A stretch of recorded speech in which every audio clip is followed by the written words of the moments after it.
सदा सर्वदा प्रीतिरामी धरावी, दुखाची स्वये सांडी जीवी करावी. देहे दुःख हे सुख मानित जावे, विवेके सदा सस्वरूपी भरावे. नमस्ते मुलांनो. आपण पाठ पाहत होतो, आम्ही हवे आहोत का? हं? शांता शेळके यांचा. तर या पाठामध्ये मुलांनो, आपण गेल्या वेळेस जो अर्धा पाठ पाहिलेला आहे, त्याच्या पुढचा अर्धा पाठ आता आपण पाहणार आहोत. हं, पहा मुलांनो. आपण गेल्या वेळी इथे आलो होतो, की एक ठिपक्या-ठिपक्यांचं मांजर आपण पेशंट आहोत, हे विसरून मार्जार जातीच्या स्वच्छतेच्या आवडीनुसार आपल्या पंजानं तोंड, मिश्या, डोळे पुसून साफ करत आहे. आता तुम्हाला माहिती असेल मुलांनो, मार्जार जाती म्हणजे मांजरीची जी जात आहे, त्यांना स्वच्छता फार आवडते. हं, तर ह्या मांजरीच्या जातीचं तुम्ही हे वैशिष्ट्य पाहिलंच असेल, की स्वच्छ राहतात या. आणि मग त्यांच्या स्वच्छतेच्या आवडीनुसार हे जे एक ठिपक्या-ठिपक्यांचं मांजर आहे, ते आपण पेशंट आहोत बाबा, हे विसरून गेलं आणि काय करत बसलं, आपल्या पंजानं तोंड, मिश्या, डोळे हे सगळं पुसून साफ करत होतं, म्हणजे स्वच्छ करत होतं. आणि एक मांजर खूप आजारी असावी. हं, कारण आता हे कारणच आपल्याला पाहायचं आहे. आपण इथपर्यंत पाहिलेलं आहे. कारण ते डोळे मिटून पुढल्या 2 पंजांवर तोंड ठेवून गप्प पडलं आहे. पहा, ते पेशंट आहे एक मांजर ठिपक्या-ठिपक्यांचं, पण ते आपलं आजारपण विसरून स्वच्छता, साफ-सफाई त्याची आपली चालू आहे. पण हे मात्र जास्त आजारी असावं, कारण ते आपलं पुढल्या 2 पंजांवरती तोंड ठेवून गप्प पडून राहिलेलं आहे. प्रत्येक मांजराजवळ 2 बशा आहेत. हं, बशा माहिती आहेत ना तुम्हाला? कप असतं त्याच्या खाली जी असते ती बशी असते ठेवायला. हं, सॉसर. एक खाद्यपदार्थांसाठी व दुसरी पाण्याची. एक कशासाठी? तर जर त्यांना खायचं काही पदार्थ ठेवायचे असतील, तर त्याच्यासाठी एक बशी आहे आणि दुसरी जी बशी आहे ती पाण्यासाठी. पाणी समानार्थी शब्द जल, नीर, तोय. प्रत्येकाजवळ त्याच्या प्रकृतीतले चढ-उतार दाखवणारा तक्ता भिंतीवर लावला आहे. प्रत्येकाला बसायला मऊ अंथरूण आहे. पहा, प्रकृती म्हणजे तब्येत. त्याची तब्येत आता कशी आहे? त्यातला चढ-उतार म्हणजे कमी-जास्तपणा काय त्याच्या प्रकृतीतल्या तब्येतीतला असेल, तो दाखवणारा एक तक्ता म्हणजे चार्ट तिथं भिंतीवरती लावलेला आहे. आणि प्रत्येकाला बसायला मऊ अंथरूण आहे पहा. मांजरच मुळात असते कशी? मऊ असते आणि तिला बसण्यासाठी पण अंथरूण जे आहे, बेड जे आहे तिचं बिछाना जो आहे, तो कसा आहे? अगदी मऊ आहे. मी आणि भरत खोलीत पाऊल टाकतो मात्र सारी मांजरं चमकतात. त्यांच्या डोळ्यात आतुरता काठोकाठ भरली आहे. काही मांजरं जाळीवर नाक घासू लागतात. काही नखांनी जाळ्या खरवडू लागतात. पहा, जसे ते खोलीत पाऊल टाकतात, तशी सगळी मांजरं एकदम चमकतात. हां. आणि त्यांच्या डोळ्यात आतुरता काठोकाठ भरली आहे. कोणीतरी येण्याची ओढ त्यांच्या डोळ्यामध्ये दिसून येते. काही मांजरं जाळीवर नाक घासू लागतात. काही नखांनी जाळ्या खरवडू लागतात. नखं माहिती आहेत तुम्हाला मांजरीची कशी असतात अगदी आणि त्या नखांनी त्या जाळ्या खरवडायला लागतात.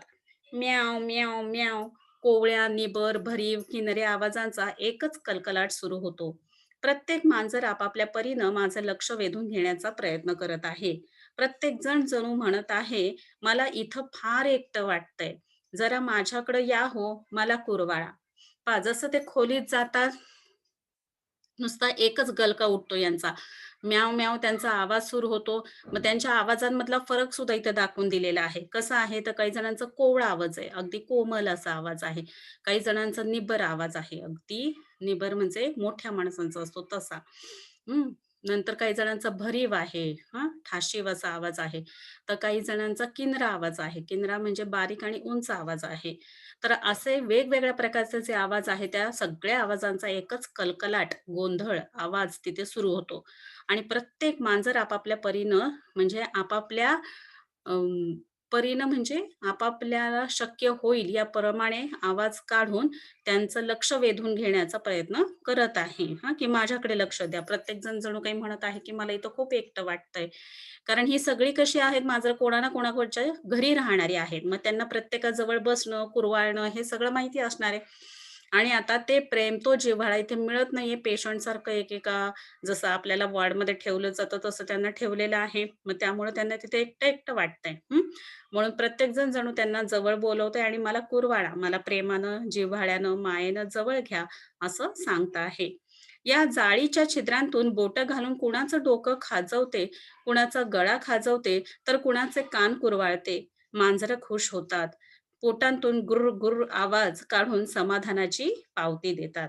पहा, या जाळीच्या छिद्रांतून म्हणजे भोकांमधून बोटं घालून कुणाचं तरी ती डोकं खाजवते, तर कुणाचा तरी गळा खाजवते. तुम्हाला माहिती असेल, की हे मांजरांना म्हणा किंवा कुठल्याही प्राण्यांना प्रेम दाखवणं किंवा त्यांच्याविषयीचा जिव्हाळा दाखवण्याचं एक लक्षण आहे, की डोकं खाजवलं त्यांचं किंवा गळा खाजवला, की त्यांना छान वाटतं.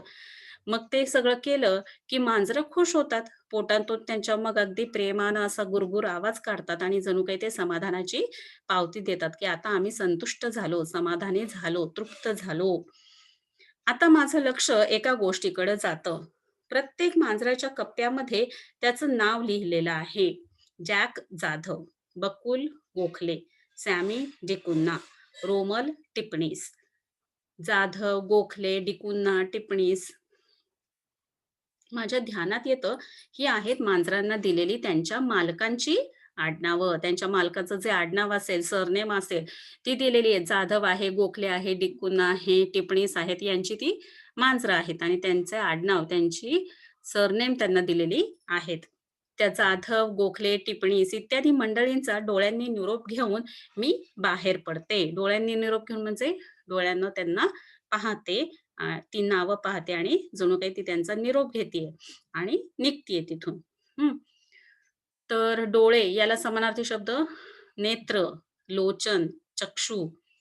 मला निरोप देताना पुन्हा एकदा म्यावचा गजर होतो. ती निघाली म्हटल्यावरती पुन्हा आणखी म्याव-म्याव करून सगळे ओरडू लागतात.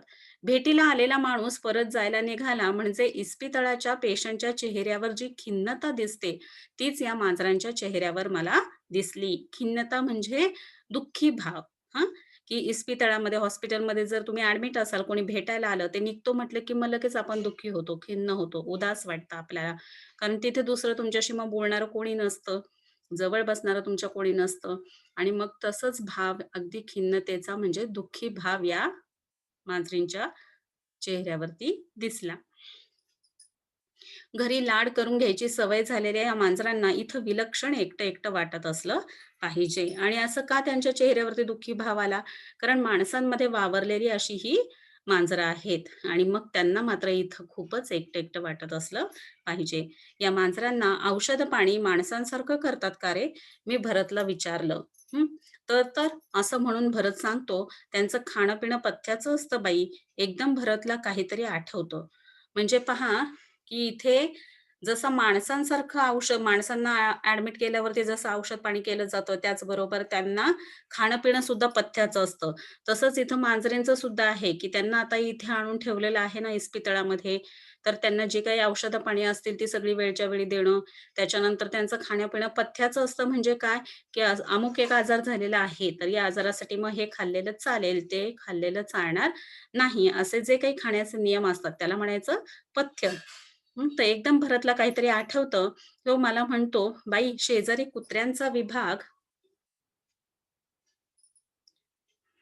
विभाग आहे. तिथं जाऊया जरा." आता हा मांजरेचा विभाग पाहिला. आता ते चालले कुत्र्यांच्या विभागाकडे. आम्ही शेजारच्या विभागात जातो.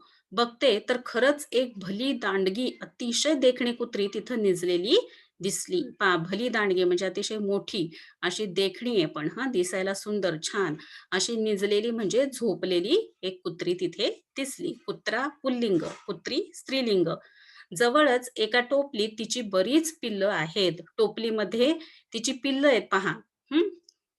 पिल्लू एकवचन, पिल्लं अनेकवचन. अजून डोळेही न उघडलेल्या त्या पिल्लांच्या अंगावरून मी हलकेच बोटं फिरवते. त्यांची आई तपकिरी रंगाची आहे, पण पिल्लं पांढरी. काही ठिपक्या-ठिपक्यांची आहेत. पहा, किती सुंदर आहेत ही, की सावरीच्या कापसाचे जणू मऊ-मऊ गोळेच आहेत. इवले कान, इवल्या शेपट्या, लालसर ओली नाकं आणि पोटांतून येणारा कुई, कुई आवाज. कितीतरी वेळ मी त्यांच्याकडे बघतच राहिले. तुम्हाला माहिती असेल मुलांनो, म्हणजे आमच्या घरी तर मी पाहिली मांजरीची पिल्लं पाहिलेली आहेत, त्यानंतर कुत्रीची पिल्लं पाहिलेली आहेत. इतके सुंदर वाटतात हे लहानपणी. अगदी मऊ-मऊ असतात. हळूच त्यांचे उघडणारे ते बारीक डोळे असतात. छोटे-छोटेसे कान असतात. इवले म्हणजे छोटे, छोटेसे कान, छोट्याशा शेपट्या त्यांच्या असतात. लालसर अशी त्यांची ओली-ओली नाकं असतात आणि पोटातून त्यांच्या कुई-कुई असा आवाज येत असतो. मग काही इथे काय सांगितलेलं आहे ठिपक्या-ठिपक्यांचे आहेत म्हणजे कसे आहेत ते तर सावरी एक प्लांट आहे, एक झुडूप आहे आणि या कापसाचे जणू काही मऊ-मऊ गोळेच ठेवलेले आहेत, अशी ती पिल्लं दिसतायत. तर इतकी सुंदर पिल्लं आहेत छोटी-छोटीशी. कितीतरी वेळ मी त्यांच्याकडं बघतच राहिले. तिथून पुढे गेल्यावर कुत्र्यांचा आणखी एक विभाग लागला. इथं तऱ्हेतऱ्हेची कुत्री आहेत. लठ्ठ आणि रोड. लठ्ठ म्हणजे जाड, रोड म्हणजे बारीक, थिन. फॅट आणि थिन. चिडकी आणि शांत. चिडकी म्हणजे रागीट, क्रोधी आणि शांत आहेत काही जण. साखळीला सारखे हिसके देऊन काही सुटू बघण्याचा प्रयत्न करणारी, तर काही स्वस्थ बसून राहिलेली. काही जण काय करतायत साखळीला सारखं हिसके देतायत, ओढतायत आणि तिथून सुटून जाण्याचा प्रयत्न करतायत. तर काही जण स्वस्थ म्हणजे आपली निवांत बसून राहिलेली आहेत. एका कुत्र्याच्या कानामागं मोठं गळू झालं आहे. पहा त्याला गळू झालेला आहे आणि एकाचा मोडलेला पाय प्लास्टरमध्ये घालून ठेवला आहे. एक कुत्रा चिडून माझ्या अंगावर झेप घेऊ बघतो.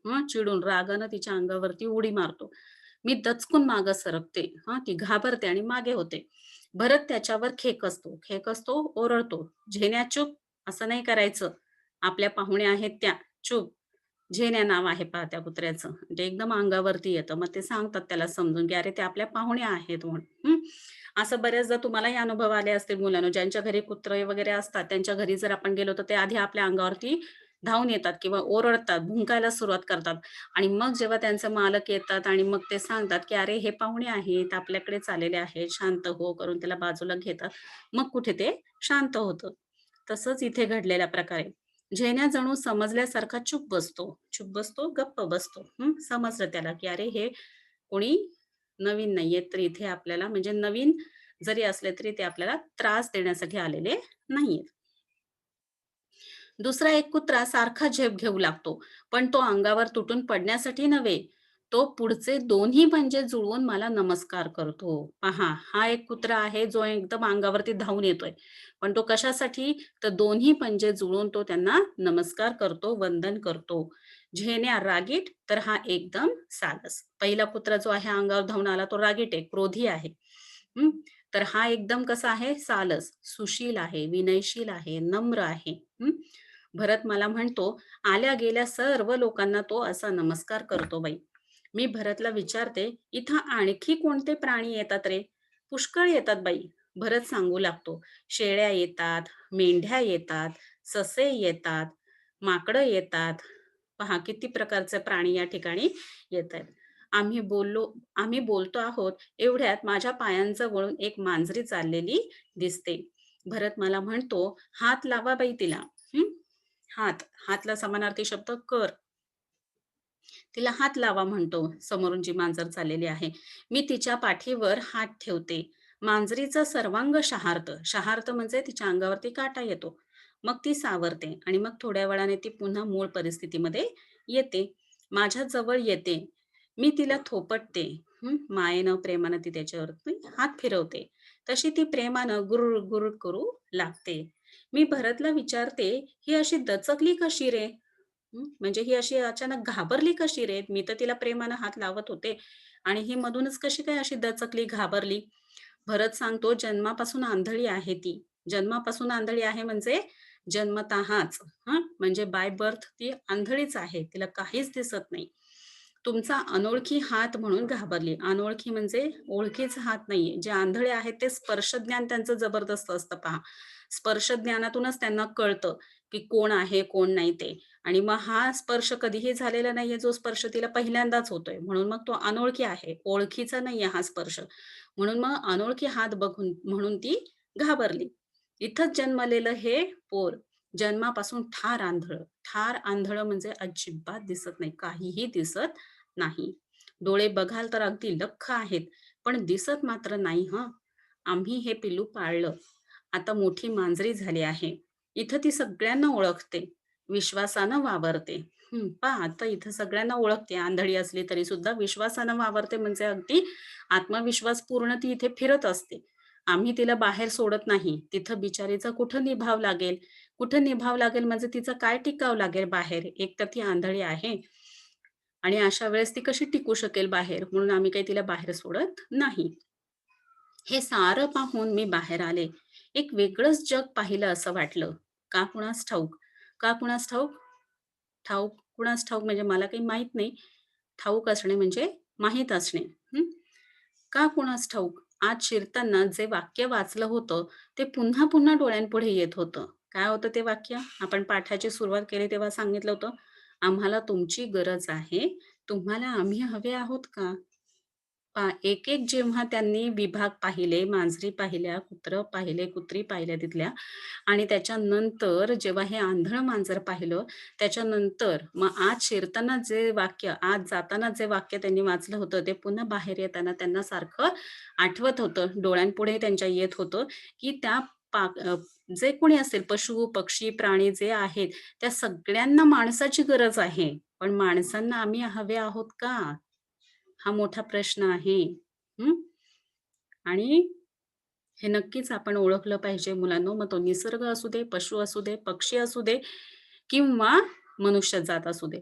आपण प्रत्येक जण हे एकमेकांच्या साथीनेच मोठे होणार आहोत. एकमेकांच्या साथीनेच आपल्या सगळ्या गरजा या भागणार आहेत आणि आपल्या सगळ्यांना एकमेकांची गरज आहे. आपण सगळे एकमेकांवरती अवलंबून आहोत आणि त्यामुळे आणि सगळ्यात महत्त्वाचं काय आहे मुलांनो, तो प्रेम. प्रेमाची गरज कोणाला नसते? प्रत्येकाला असते, की नाही? प्रत्येक मनुष्याला वाटत असतं, की आपल्याला प्रेम मिळावं. तसं प्रत्येक प्राण्याला वाटत असतं, की आपल्याला प्रेम मिळावं. तसं प्रत्येक पक्षाला वाटत असतं, आपल्याला प्रेम मिळावं. इतकंच काय मुलांनो, एखादी वनस्पती जी आहे, तिला मायेनं, प्रेमानं तुम्ही कुरवाळा, चांगलं-चांगलं तिच्याशी बोला, झटपट तिची वाढ होते. पण एखाद्या वनस्पतीकडे मात्र तुम्ही पाहिलं नाही डुंकून किंवा असंही प्रयोग करून पाहण्यात आलेले आहेत, की सतत वाईट साईड बोलून निगेटिव्ह, नकारात्मक जर तुम्ही बोललात, तर त्या गोष्टीची वाढच होत नाही, खुंटते. हां, त्यांची वाढ खुंटते, म्हणजे थांबते. म्हणजे पहा, कुठल्याही मग मनुष्य जात असू दे, प्राणी जीवन असू दे किंवा वनस्पती जीवन असू दे, प्रत्येकाला जर मनमोकळेपणानं वावरायचं असेल, वाढायचं असेल, फुलायचं असेल, तर त्याच्यासाठी गरज आहे ती म्हणजे प्रेमाची.